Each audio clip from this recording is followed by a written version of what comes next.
दिवस होता 3 डिसेंबर 1993 आणि ठिकाण होतं कोलंबियाच्या मेडेलिन सिटी मधलं. जगातील सर्वात मोठा ड्रग्स माफिया, ज्याच्या आधी कोण नव्हतं आणि त्याच्यानंतरही कोणीच झालं नाही. 16 वर्षे ड्रग्स किंग्स म्हणून अनेक देशांमध्ये अधिराज्य गाजवणाऱ्या पाब्लोचा शेवट जवळ आला होता. आरंभ है अंत का.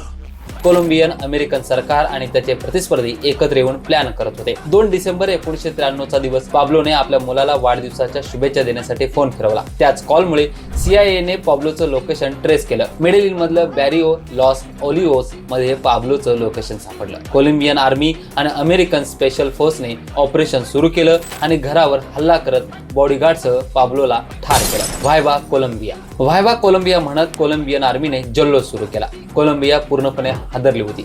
16 महिने तुरुंगातून पळून गेलेल्या ड्रग्स लॉर्डचा शेवट गोळीबारातून झाला होता. मृत्यूची बातमी टीव्ही चॅनल्स, रेडिओमधून वाऱ्यासारखी पसरली. बातमी कळताच काही नाराज झाले तर काहींचा आनंद गगनात मावत नव्हता. पाब्लोच्या अंत्ययात्रेला 25,000हून अधिक लोक आले होते. गर्दीमुळे पाब्लोच्या अंत्यसंस्काराला घरचे उपस्थित राहू शकले नाहीत. तो फक्त एक ड्रग्स लॉर्ड नव्हता, तर काहींसाठी हिरो आणि काहींसाठी विलन होता.